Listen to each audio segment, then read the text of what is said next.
వస్తే మనం ప్రౌడ్గా ఫీల్ అయ్యాం. ఎందుకంటే ఇప్పుడు ఎవరమైనా చావు అనేది మన చేతుల్లో లేదు. ఇక్కడికి సెలవు మీద ఆర్మీలో సర్వీస్ చేస్తూ ఎంతో మంది సెలవు వచ్చి రోడ్ యాక్సిడెంట్లో చనిపోయారు. లాట్ ఆఫ్ ఆయన ఏమన్నారు, చూడు ఊరిక వాడు పల్సర్ బైక్ మీద చనిపోయాడు అన్నాడు. అదే నువ్వు యుద్ధంలో చనిపోతే దాని అసలు యుద్ధంలో చనిపోయినప్పుడు దాన్ని ఏమంటారు, అతూవా ప్రాప్స్యసి స్వర్గం జిత్వా వా భోక్ష్యసే మహీ తస్మాదుత్తిష్ట కౌంతేయ యుద్ధాయ కృత నిక్షయః యుద్ధాయ కృత నిక్షయః.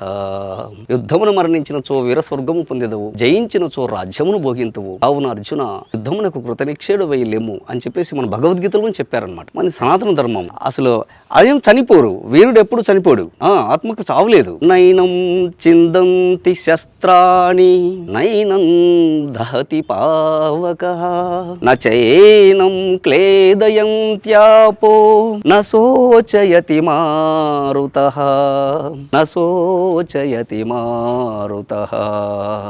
ఆత్మకు నాశనము లేదు, శస్త్రము ఛేదించజాలదు, అగ్ని దహింపజాలదు, నీరు తడుపజాలదు, వాయువు ఆర్పివేయును సమర్థము కాదు. ఆత్మ నాశనం లేనిది. అక్కడేం చనిపోవట్లేదు, ఎవరు ఎక్కడ చనిపోడు. మన సనాతన ధర్మంలో చావుకు భయపడే వాళ్ళు చాలా తక్కువ మంది, లిటిల్ బిట్ ఎవరికి తెలియని వాడు, అవగాహన లేని వాడే తప్ప. దాంట్లో సోల్జర్స్కి అసలు అలా ఉండదు, సస్తాము అనేసి ఉండదు. డాన్సరు డాన్స్ వేసేటప్పుడు నా డాన్స్ చూస్తారేమో అనుకుంటే డాన్స్ వేయలేడు. సింగరు నా పాట వింటున్నారు అనే ఆలోచన అతనికి ఉంటే అతను పాడలేడు. అతని డ్యూటీ అది. సింగర్ హీజ్ ఏ సింగర్, పాడతాడు. డాన్స్ హీజ్ ఏ డాన్సర్, అతనికి వచ్చిన పాటకి డాన్స్ వేసేస్తాడు అంతే. ఇట్లా సోల్జర్ కూడా doing their work as a fight అంతే. ఫైట్ చేయడంలో అతను డైలీ ట్రైనింగ్ తీసుకుంటున్నాం మేము, కొత్తకి చేయట్లా. పీరియాడికల్లీ ట్రైనింగ్ నడుస్తుంది, షూటింగ్ నడుస్తుంది, రన్నింగ్ నడుస్తుంది, మొత్తం నడుస్తున్నాయి. అక్కడ నువ్వు కొత్తగా చేయట్లేదు, నీకు నేర్పించి పెట్టారు. ఆ రోజు అవసరమైంది నువ్వు చేస్తున్నావు అంతే.